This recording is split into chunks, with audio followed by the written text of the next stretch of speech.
인생은 선택의 연속이죠. 선택. 오늘은 어떤 옷을 입고 어떻게 이게 교회에 올까, 또 일어나셔서 뭘 입고 내가 어떻게 갈까, 뭐 이런 막 선택하고 있었잖아요. 선택이 계속 연속적으로 일어나는데 중요한 건 그 선택을 할 때의 선택의 기준이 무엇이냐가 너무 중요하겠죠. 우리가 유명한 일화 중에 아브라함 링컨의 그 선택이 있는데, 이제 남북 전쟁을 막 할 때에 그 부하 장군이 와서 그러잖아요. 각하 걱정하지 마십시오. 하나님은 우리 편이어서 우리 북군 이길 겁니다. 이렇게 말할 때에 아브라함은 놀라운 말을 해요. 아브라함 링컨은 놀라운 말을 해요. 자네 그런 말 하지 말게. 하나님이 내 편이기 전에 내가 항상 우리가 하나님 편에 서기를 원한다. 참 놀라운 거죠. 하나님 우리 편이 되어지기를 원하는데, 이제 에브라임 링컨은 내가 하나님의 편인지 우리가 하나님의 편에 서기를 난 항상 기도하고 있다네, 이렇게 했습니다. 그래서 우리는 이 인생 가운데서 크고 작은 일들을 선택하는 일이 반복적으로 일어나고 있는데, 성경에도 이런 이야기들이 많이 있죠. 성경에는 많은 인물들이 나옵니다. 특히 창세기에는 우리 신앙의 선조들의 이야기들이 많이 나옵니다. 아브라함, 이삭, 야곱, 요셉, 이렇게 이런 믿음의 선조들의 이야기가 나오는데, 이 이야기가 왜 많이 나왔을까요? 그 삶의 모습들이. 이것은 이 성경이 그런 믿음의 선조들이 이 신앙의 삶을 살아가는 이 모습을 들려줌으로 인해서 이 성경을 읽는 우리 독자들이 그들의 믿음을 올바른 것을 본받고, 또 그들이 잘못된 선택, 또 잘못 저지른 실수들은 다시 반복하지 말라, 그들의 전철을 밟지 말라고 교훈해 주는 겁니다. 그래서 그런 말 있잖아요. 사람은 이야기를 만들어내지만 이야기는 또 어떻게 합니까? 사람을 만들어냅니다. 그래서 할머니들이 옛날 적에 막 이야기해서 이제 권성징악에 대해서 또 다 듣게 되는 거죠. 아, 그렇구나.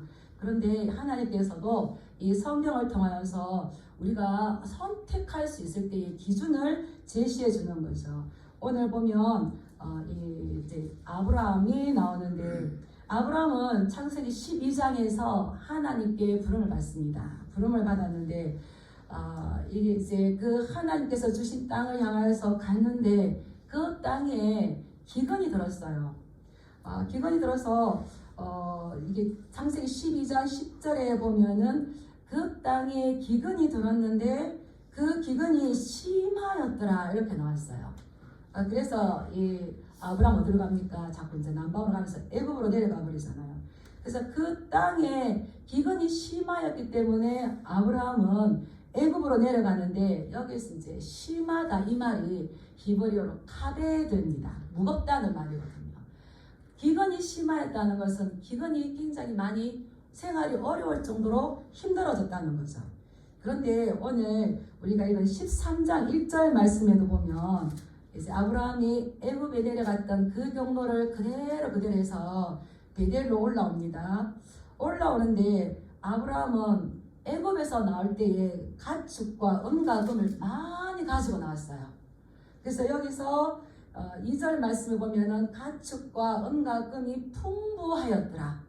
이 풍부하였더라, 이것도 풍부 심하였더라, 이 말도 이제 카베드인 겁니다. 카베드. 그래서 우리가 두 말씀을 이렇게 보면은 창세기 12장에서 기근이 심했던 것은 아브라함에게 네가 어려울 때에, 가난할 때에, 부족했을 때에 너의 선택은 어떻게 하느냐를 이제 테스트하신 거예요.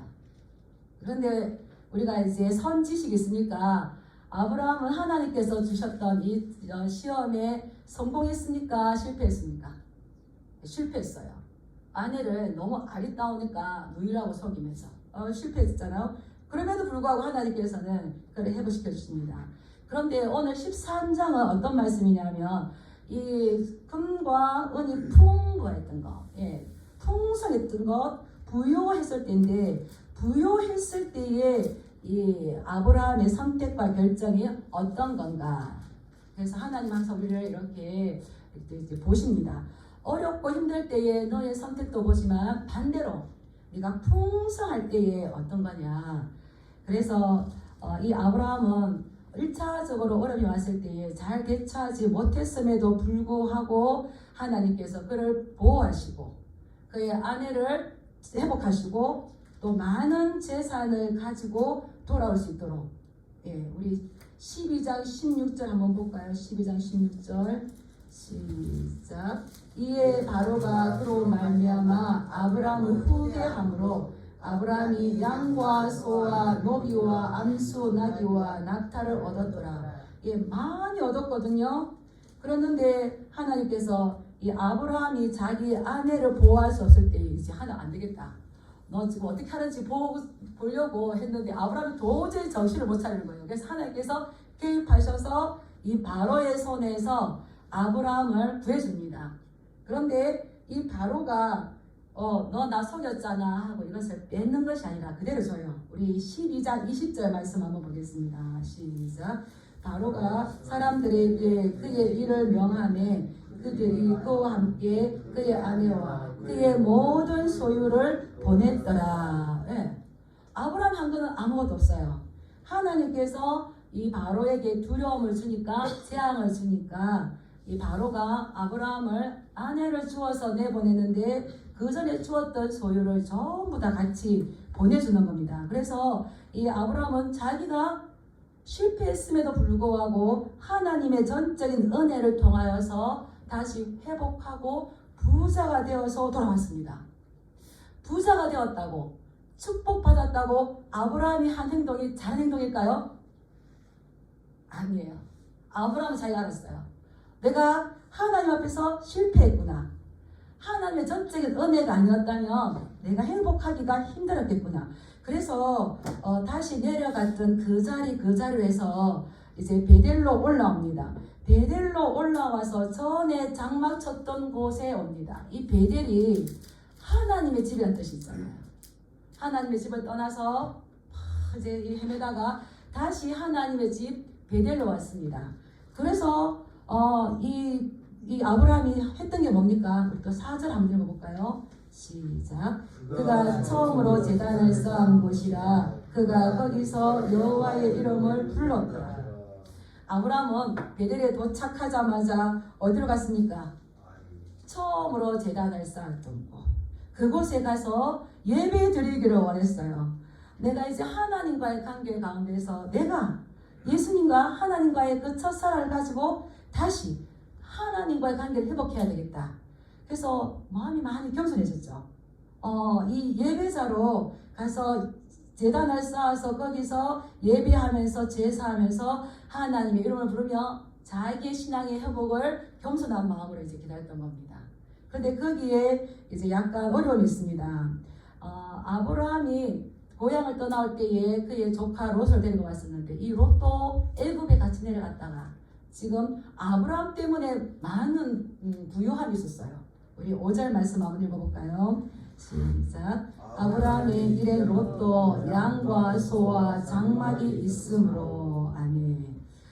아브라함 덕분에 아브라함 부르실 때 하나님께서 그러셨죠. 너를 통하여 모든 민족이 복을 받을 것이다. 성도님들 복되시길 축복합니다. 아멘. 복되려면 어떻게 하면 복될까요? 복된 사람 옆에 있어야 돼요. 그래서 행복한 사람 옆에 있으면은 내가 행복할 수 있는 그 조건이 몇 퍼센트다. 그리고 또 행복한 사람 옆에 행복한 사람이 있으면 그 옆에 내가 있으면 행복할 조건이 몇 퍼센트. 이게 지금 통계적으로 과학적으로 증명이 됐어요. 그래서 내가 복되려면은 누구 옆에 있어야 되는 겁니까? 행복한 사람. 행복한 사람. 어떻게 하셨어요? 그런데 이 롯도 하나님께서 아브라함을 네가 복이 될지어다 이렇게 해서 아브라함이 복되기 때문에 이 롯도 복을 얻어서 양과 소와 장막이 있었습니다. 그런데 문제가 생깁니다. 6절 7절의 말씀을 보면 그 땅에 그들이 동거하기에 능력하지 못하였으니 왜냐하면 이는 그들의 소유가 많아서 동거할 수가 없었습니다. 올라올 때에 가축과 양과 소와 노비와 암수 나귀 낙타 아브라함이 원래 가지고 있던 것도 많았는데 바로에게 받은 것이 더 많아졌어요. 그리고 옆에 롯도 받았어요. 이제 얘들이 새끼를 낳기 시작했어요. 땅은 한정되어 있는데 막 늘어납니다. 그래서 땅은 한정되어 있지만 이들이 먹어야 돼. 이 푸른 초장과 물이 부족한 거죠. 설상가상으로 거기에는 누가 살고 있습니까? 우리 7절 말씀 한번 볼게요. 시작. 그러므로 아브라함의 가축의 목자와 롯의 가축의 목자가 서로 다투고 또 가나안 사람과 브리스 사람도 그 땅에 거주하였느니라. 지금 두 사람이 거부가 되어가면서 이 장소가 모자라는데 이미 살고 있는 가나안 사람과 브리스 사람도 있기 때문에 그 땅은 흡수할 수밖에 없습니다. 풀이 있다고 해서 주구장창 뜯어먹으면 우리가 여호와는 나의 목자시니 시편 23편 할 때 봤잖아요. 주구장창 뜯어먹으면 내년 봄에 먹을 게 있다 없다? 없어요. 그래서 목자는 자꾸 찾아가야 돼요. 그런데 이 양이나 이 낙타나 가축을 제대로 먹이지 못했을 때 자신들의 이 재산이 힘들어진다는 거죠. 그래서 내가 가진 것을 빼앗길까봐 잃어버릴 것 같다는 이런 마음이기 때문에 그 두려움이 서로 충돌하게 되고 서로 다투게 되는 겁니다. 그래서 이 참 흥미로운 건 뭐냐면 이들이 이렇게 다툼이 일어나는 거는 가난하고 힘들 때 있는 것이 아니라 하나님께서 주신 축복이 이들에게는 다툼의 원인이 되었고요. 다시 말하면 하나님께서 주신 축복을 이들은 집착하게 됨으로써 한번 따라하겠습니다. 축복이 우상으로 변하고 있다. 네. 우리 사람들이 살아보면 어려움이 왔을 때에는 서로 마음을 모으잖아요. 서로 막 마음을 모으잖아요. 그런데 어떨 때가 위험합니까? 잘 되어갈 때, 일이 잘 풀릴 때 정말 우리 조심해야 돼요. 그래서 이 고린도 교회를 향해서 바울이 선줄로 생각하거든 넘어질까 조심하라. 그래서 이 어려움을 이겨내는 사람이 약 100명 있다면 이 번영, 성공, 축복을 이겨내는 사람은 100명 중에 몇 명 정도 될까요? 네, 땡이었어요. 한 명밖에 없대요. 역사학자 토마스 칼라일이 그랬어요. 역사학자가 말했어요. 보니까 어려움이 왔을 때는 이것을 서로 다 힘을 합해서 모여 이겨내는 걸 100명인데 점점 좋아지고 하면은 이것을 이겨내기가 쉽지 않은데 100명 중에 1%밖에 안 된다는 거예요. 우리 정신을 잘 차리시기 축복합니다. 그래서 13장 여기서는 우리가 이제 어려움이 왔을 때에 이렇게 갈등이 왔을 때에 신앙인들은 어떻게 해결하는지를 이제 보여주는 아주 중요한 장입니다. 이럴 때에 이 아브라함이 뭐라고 하는지 한번 보겠습니다. 우리 8절 말씀 한번 읽어볼까요? 시작. 아브라함이 롯에게 이르되 우리는 한 친족이라 나나 너나 내 목자나 내 목자나 서로 다투게 하지 말자. 지금 이 아브라함이 내놓은 것은 뭡니까? 서로 다투게 하지 말자. 서로 싸우게 하지 말자. 너의 가축의 목자, 내 가축의 목자가 서로 자꾸 다투는 일들이 한 번, 두 번 빈번하게 일어나는데 우리 다투지 말자. 왜 다투지 말자는 거예요? 한 친족, 한 골육이다. 한 혈육이다. 일반 사람들도 싸우는 게 별로 좋지 않는데 친척인 우리가 그리고 얼마나 고향을 떠나와서 지금 서로 의지해야 될 우리가 싸우는 게 말이 되겠느냐. 우린 싸우지 말자. 이거 평화를 지금 이제 선택하게 되는 겁니다.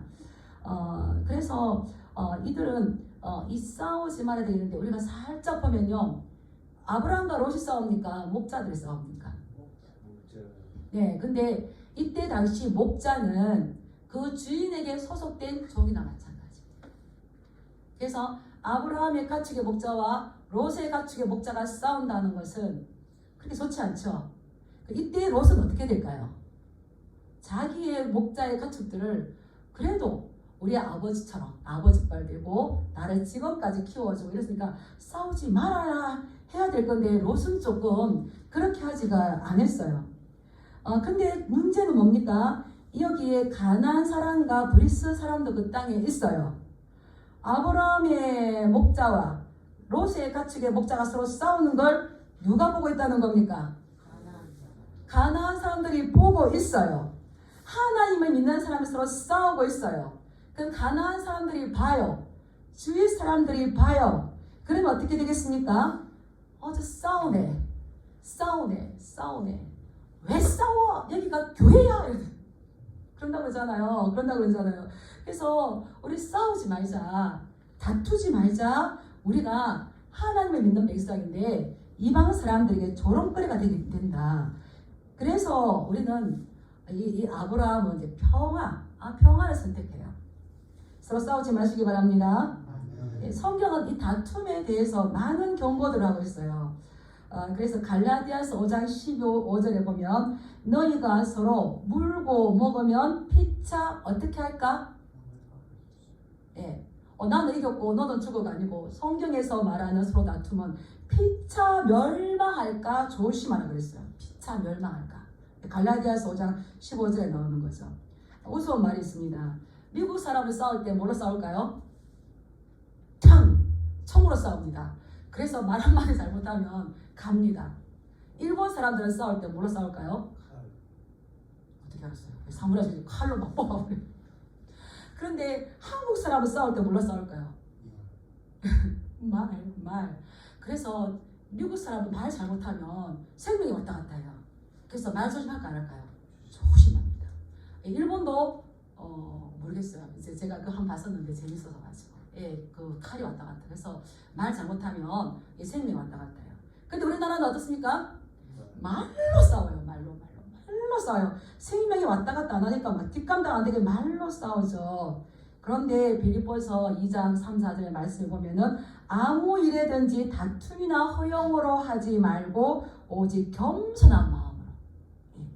그리고 디도서 3장 2절에 보면은 서로 다투지 말며 관용하며 범사에 온유함으로. 제가 찾아봤었어요. 또 디도서 3장 9절에 보면은 서로 다툼을 피하라. 왜냐하면 다툼은 무익한 것이고 헛된 것이에요. 그리고 디모데후서 2장 24절에 보면 주의 종은 마땅히 다투지 아니하고 모든 사람에 대하여서 온유하고 가르치기를 잘하며 따라하겠습니다. 잘 참으며. 그래서 우리가 다투지 않으려면 어떻게 되는 겁니까? 참으며 허영을 부리지 말고 겸손한 마음을 하고 이 바울이 그러므로 인하 서로 돌아보아서 나의 기쁨을 충만하게 하라 그랬어요. 우리는 이 그리스도의 이 마음을 볼 수가 있어야 돼요. 그리고 관용하고 온유하고 겸손하고 이게 누구의 성품입니까? 예수님의 성품. 그래서 성령을 쫓아 행하고 우리가 이런 일들이 있을 때에 항상 우리가 생각하는 것을 따라하겠습니다. 예수님이라면 어떻게 하실까? 기준이 이렇게 있으면 좀 나은데 그렇잖아요. 그래서 우리가 이 자기 자신을 낮출 수가 있어야 돼요. 이 겸손한 마음이 있어야 되고 서로 돌아보는 마음. 그래서 우리의 이런 모습들이 하나님의 기쁨이 되는 거. 그래서 예수님은 히브리서 5장 10절의 말씀 보면은 그분 이 땅에 계실 때에 심한 통곡과 눈물로 간구와 소원 하나님께 올려드렸어요. 우리 위해서 이렇게 기도하셨어요. 그래서 우리에게도 이러한 믿음을 원하시는 거죠. 이 창세기는 개인의 순례입니다. 부름받아서 어떻게 신앙이 성장해가고 성숙해 가는가 이걸 보여주는 거거든요. 그래서 이 서로 싸우게 될 때에 아브라함은 조금 성장했어요. 그래서 서로 다투지 말자. 따라하겠습니다. 서로 싸우지 마시기 바랍니다. 옆 사람 보고 우리 사이좋게 지냅시다. 근데 싸움도 할 수 있어야 돼요. 근데 싸움을 하는데 서로 지는 싸움이 아니고 따라서 서로 이기는 싸움을 하자. 서로 윈윈. 이 싸움을 통해서 서로 다 알게 되어지고 서로를 세워주게 되고 그러면 이제 너무 안 싸워도 또 문제가 있는 거죠. 서로 싸우는데 이 발전적인 거. 그래서 요즘 이제 서로 윈윈하는 싸움을 하라 이렇게 하는데 어쨌거나 다툼보다는 평화를 선택을 해야 되고요. 그러기 위해서는 주님 안에서 서로 양보하고 내 자신을 낮추고 겸손하게 해서 어떻게든 이 평화를 우리는 유지해 나가야 되는 겁니다. 그런데 자꾸 문제가 생겨요. 자꾸 다투기 시작해요. 그래서 이 아브라함은 이제는 드디어 롯을 분가시켜야 될 때가 왔다는 걸 알았습니다. 그래서 그 다투지 말자 조용히 해 이렇게만 했던 것이 아니라 거기에 대해서 대안을 내놓았어요. 대안은 뭡니까? 우리 9절 말씀 한번 읽어볼까요? 시작.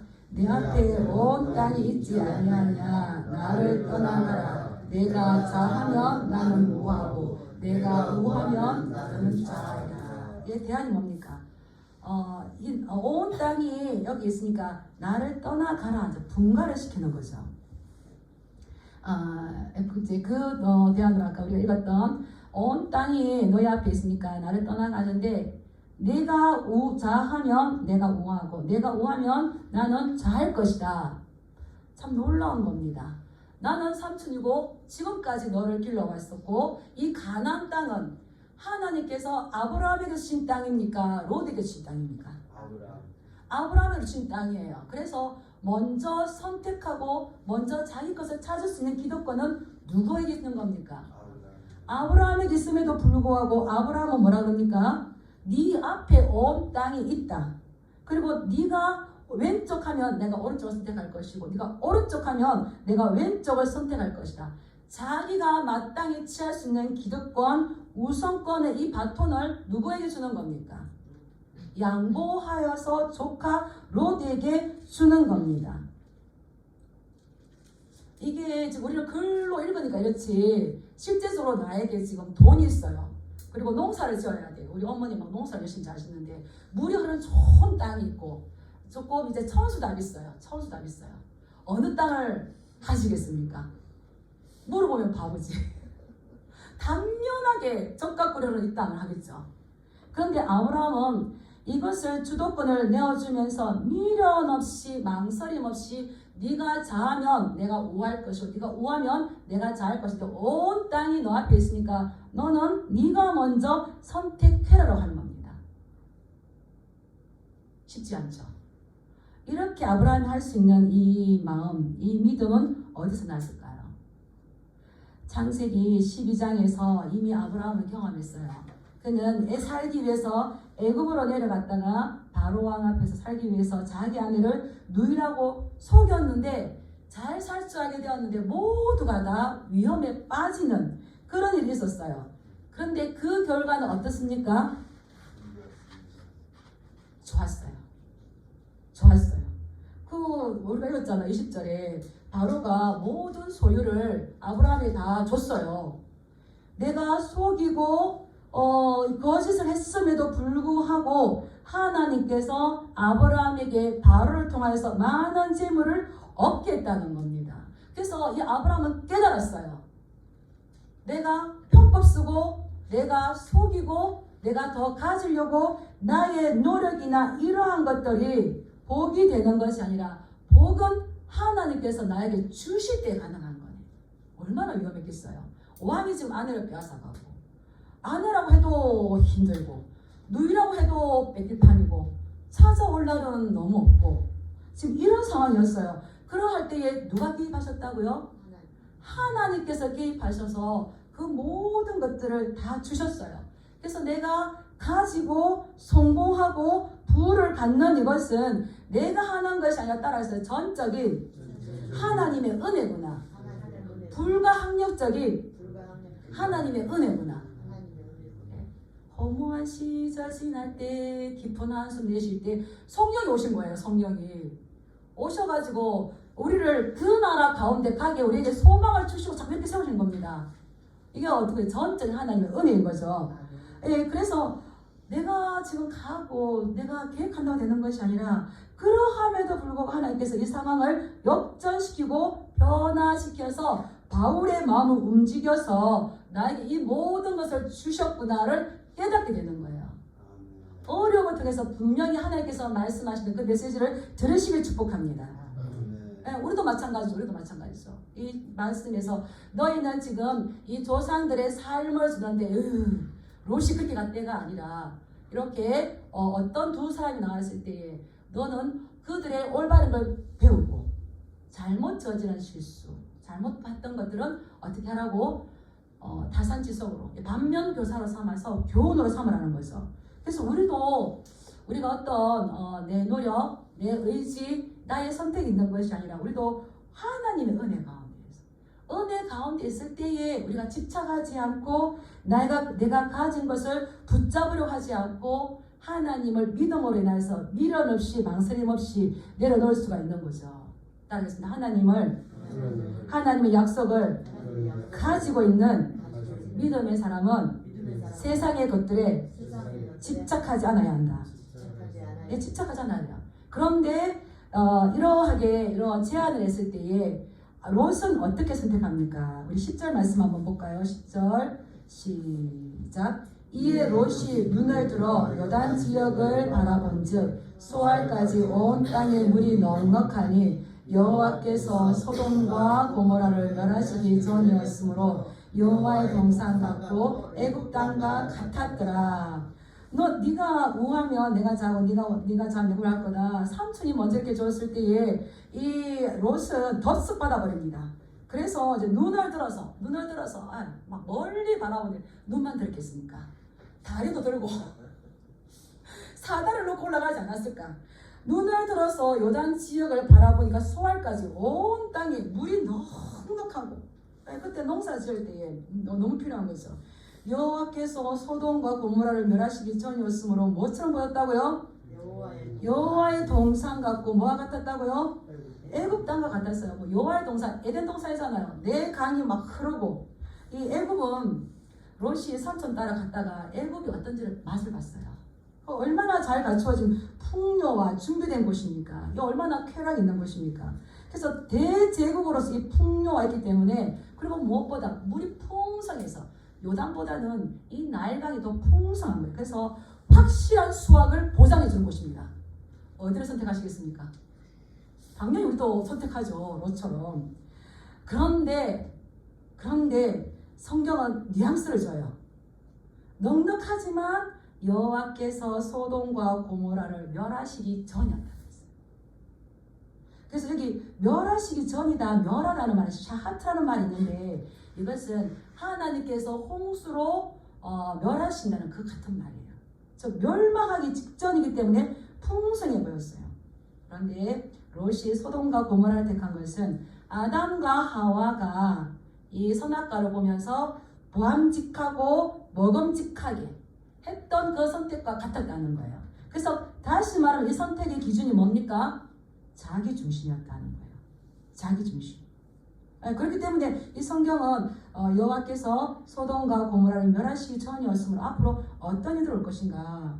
근데 우리 13절 말씀 한번 읽어볼게요. 13절 내려와서 시작. 소돔 사람은 여호와 앞에 악하며 큰 죄인이었더라. 예, 이게 공동 번역에 보면 그런데 소돔 사람들은 야훼께 못할 짓만 하는 아주 못된 사람들이었다. 이렇게 나왔어요.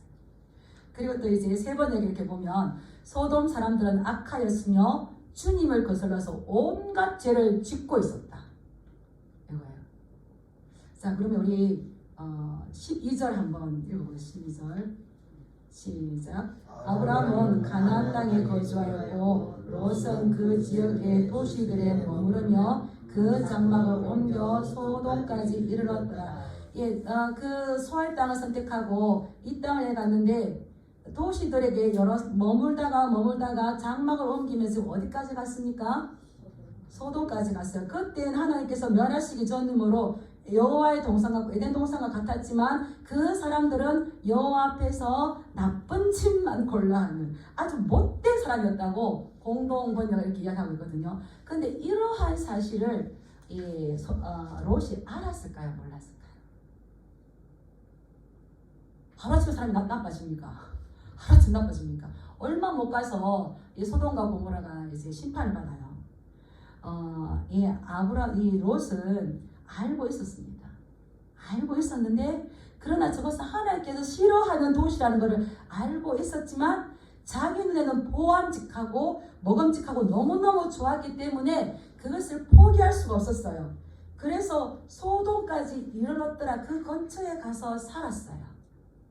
근데 뒤에 넘겨보면은 성 안에 들어가요. 성문에 앉아요. 그리고 뒤에는 엄청난 일들이 벌어지는 거죠. 그런데 여기 보니까 아브라함 가나안 땅에 거주하였고 롯은 그 지역의 도시들에 머무르며 이게 이제 알렉산더 화이트라는 이분이 이 롯이 결정한 걸 이걸 보고는 이제 이렇게 기록했더라고요. 롯의 마음은 돌과 같이 변했다. 롯은 자리에 서서 매서운 눈초리로 그 지역에서 가장 비옥하고 가장 좁은 물이 흐르는 곳을 살폈다. 그리고는 자신의 가축을 이끌고 조금도 머뭇거리지 않고 두려움 없이 말도 없이 감사함도 없이 아브라함을 떠나가 버렸다. 이렇게 나온 거야. 롯의 선택의 기준은 뭐였다고요? 이 풍요로움. 하나님께서 싫어하는 것을 알았지만 내 눈에 보기 좋은 것을 가지고 나갔다는 겁니다. 그의 선택의 기준은 육신의 정욕, 안목의 정욕, 이생의 자랑, 영적 단계에서 조금도 벗어나지 못하고 있다는 겁니다. 우리는 이 성경에서 이 부정적인 결과에 대해서 나오는데 거기에 대해서 가소평가하지 말아야 됩니다. 이 롯을 통해서 우리에게 말씀해 주잖아요. 롯은 그곳이 얼마나 좋은 것인지, 얼마나 살기 좋은지, 얼마나 나를 풍요하게 하는지를 생각했지만 그들의 그 악함이 자기 가족에게는 앞으로 어떤 미래를 올 건지, 자기 자신의 그 미래에 대해서 어떤 영향을 끼칠까에 대해서는 한 번도 생각하지 않았다는 겁니다. 그래서 우리는 우리에게 자유를 주었을 때에, 독립된 자유를 주었을 때에 그것을 조심해야 됩니다. 우리의 결정이 아무리 좋아 보이더라도 그것을 하나님께서 싫어하지 않는다. 예수님이랑 어떻게 하실까? 말씀과 타협해야 된다는 거라면 그것은 반드시 나쁜 결정이라는 걸 꼭 기억해야 된다는 겁니다. 그래서 창세기에는 많은 믿음의 선조들 나온다고 그랬잖아요. 그걸 통해서 우리에게 가르쳐 주시는 것이 있는데, 이 창세기를 읽을 때에 세 가지 주제가 계속 흘러요. 조심해야 될 거. 뭐냐면 이야기가 자꾸 반복된다는 겁니다. 아버지도 누이라고 속이고 이삭도 누이라고 속이는 게 나옵니다. 반복적인 거. 반복적인 거 그렇게 했대. 그게 아니고 너는 어떻게 하려냐 우리에게 이제 묻는 거죠. 그리고 그럼에도 불구하고 전적인 하나님께서 은혜를 주십니다. 불가항력적 은혜를 주십니다. 오늘 나 교회 안 가고 싶어도 가야 되겠다. 불가항력적 은혜를 알기 때문에 오셨잖아요. 근데 더 중요한 것은 인과응보라는 겁니다. 내가 선택했던 거기에 대해서는 반드시 이게 결과가 나온다는 겁니다. 그래서 우리는 이 하나님 앞에서 이 부정적인 결과가 어떤 영향을 미칠 것인가에 대해서는 우리 너무 소홀하게 생각하고 있어요. 너무 약하게 생각하고 있어요. 너무 가소평가하는데 이게 이제 우리 이야기를 통해서 들려주는 거죠. 그래서 사람은 이야기를 만드는 것 같지만 이 이야기가 사람을 만들어요. 그럼 우리 어떤 이야기를 해야 될까요? 우리에게 도움되는 이야기를 들어야 되겠죠. 그래서 모든 결정을 내릴 때에 우리는 자문해봐야 돼요. 스스로 질문해봐야 돼요.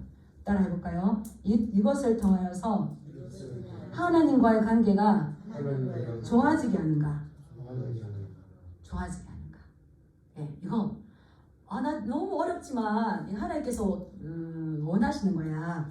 내가 이 일을 하다가 보면 하나님께서 나의 눈에 눈물 닦아주실 것 같아. 하나님과의 관계가 좋아질 것 같아. 이렇다면은 선택하시대요. 그렇다면은 하나님께서 그것을 선택했을 때에 당신을 반드시 지켜주실 것을 확신해도 됩니다. 확신하시기 바랍니다. 안 믿으시는 것 같아요. 저는 믿어요. 전 제가 일을 하다가 놓고 나면 죽는 줄 알았어요. 죽는 줄. 그래서 로마서 8장에 나오는 매일 도살장에 끌려가는 이 짐승처럼 막 죽을 줄 알았어요. 이제 좋은 세월 다 끝났다. 고기 다 먹었다. 이제 그랬어요. 그런데 이것이 하나님과의 관계가 좋아지겠는가? 하나님께서 기뻐하시겠는가? 그래서 이제 결정을 왔죠. 제가 자꾸 물어요. 제가 못 먹어서 죽을 것 같습니까? 그래도 뭐 좀 괜찮아 보입니까? 전 제 자신이 이 기로에서 선택하고 내가 하나님께서 기뻐하는 것들을 관계가 좋아지는 것을 선택했을 때 비록 좁은 길 가고 힘든 것 같지만 하나님께서는 반드시 지켜주십니다. 이게 성경에 말하고 있어요. 이게 성경에 말하고 있어요. 그런데 이것을 통한 하나님과의 관계가 좋아지겠는가? 세상은 좋지만 하나님과의 관계는 아닌 것 같아. 이럴 때는 따라가십니다. 결코 그 길로 한 걸음도 나가면 안 된다. 예. 이게 지금 창세기에서 말해주고 있는 거예요.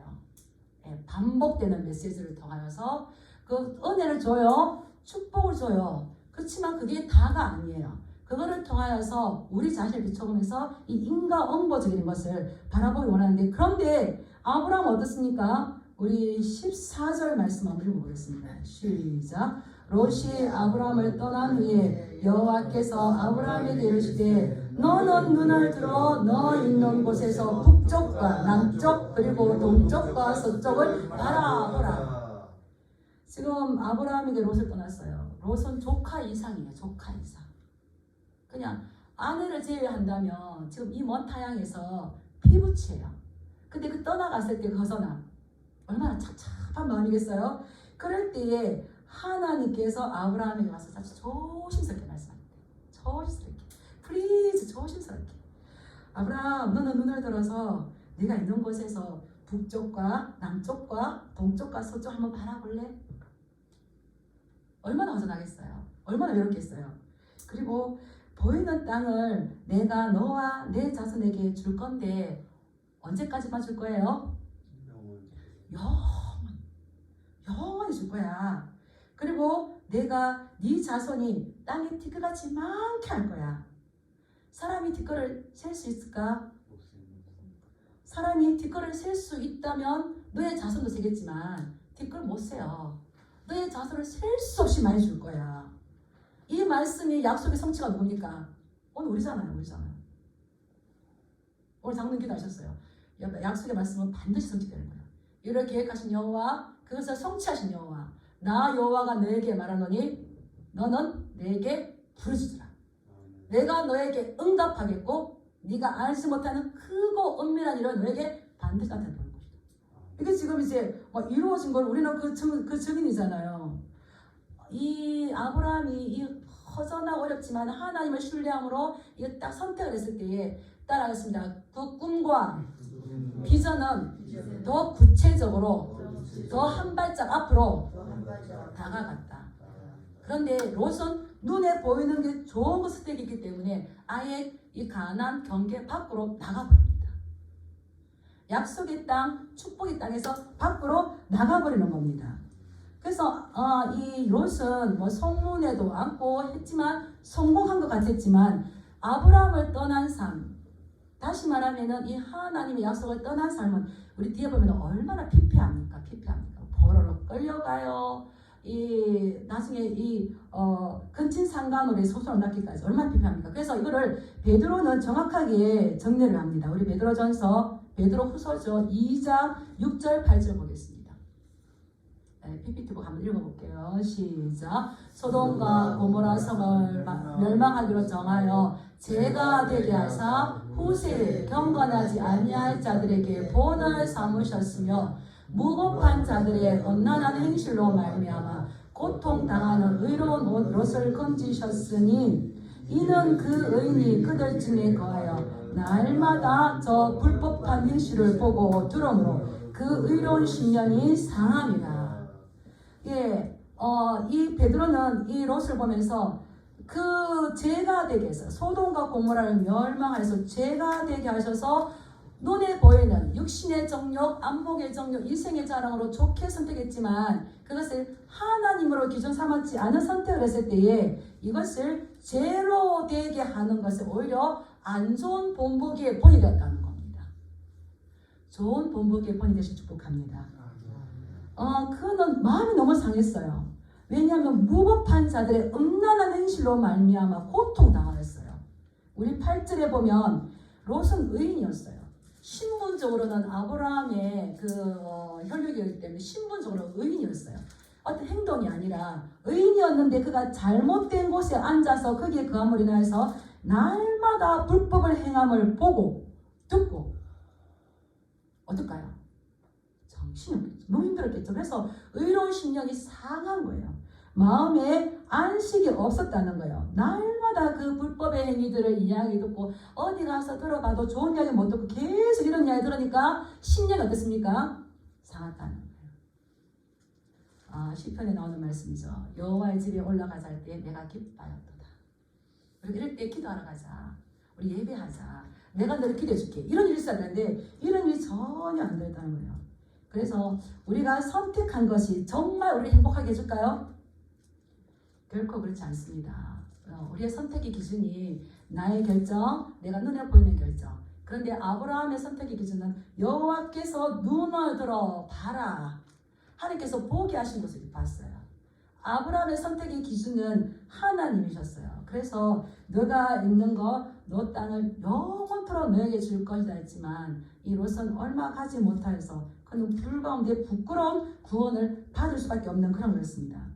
그래서 롯은 잘못된 선택을 해서 전쟁의 인질로 끌려가는 것도 모자라서 결국 모든 것을 잃어버리고 딸들과 동침하는 비참한 최후를 맞이하여서 이런 게 이제 우리가 이 성경이 역사적으로 증명해주고 있는 것이 아니겠습니까? 그래서 우리에게는 이런 아브라함과 롯을 보면서 성경은 이루어질 때에 우리의 선택 기준을 뭐로 댈래? 우리에게 정말 믿음의 눈이 있는가? 믿음의 눈이 있는가? 이 보이는 것보다 더 너머에 하나님께서 우리에게 요구하시는. 그래서 우리는 이제 이 영원이라는 것 땅, 우리의 영원한 땅, 이 하나님께서 우리에게 주시고자 하는 하나님의 나라인 거죠. 그래서 참된 복은 눈에 보이는 어떤 것이 아니라 따라하겠습니다. 하나님께서 나와 함께 하십니다. 그 증거가 뭐겠습니까? 여러 가지 어려운 가운데서도 상황 가운데서 마음의 평안이에요. 물론 힘들어도 이것 하나님께서 또 그 상황 가운데에서 우리에게 평안할 수 있는 반드시 그곳으로 인도해 주시는 거예요. 그래서 우리의 선택은 항상 이것이 기준이 무엇인가? 그 기준이 하나님이 되었는가? 나의 선택인가? 그래서 우리의 기준을 잘 정하셔서 하나님께서 기뻐하는 선택을 하시길 축복합니다.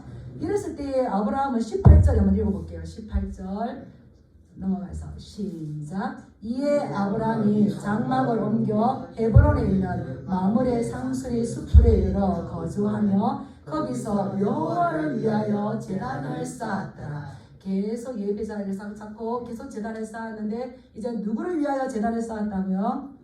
여호와를 위하여서. 이러한 한 단계 한 단계 이제 시험을 이기는 그 믿음을 가서 결국은 세상이 감당하지 못하는 그 믿음의 조상의 그 길을 갈 수 있지 않았겠습니까? 오늘 이 한 주간을 살면서 우리의 선택이 우리 기준을 잘 봐서 내가 어렵지만 하나님과의 관계가 좋아지겠는가? 그 다음에 예스 하시고 그것을 붙잡으시고 그 길을 잘 가시기 바랍니다. 그럼 하나님께서 분명하게 도와주실 겁니다. 근데 아무리 눈에 보기 좋다 할지라도 하나님과의 관계가 힘들어지는가? 그러면 절대 선택하지 마시기 바랍니다. 그래서 우리가 이 믿음의 길을 걸어가서 우리뿐만 아니라 또 우리 후대들에게 또 이웃들에게 이 복음의 사랑을 전해주는 저와 여러분들 되길 주님의 이름으로 축복합니다. 예, 기도하겠습니다.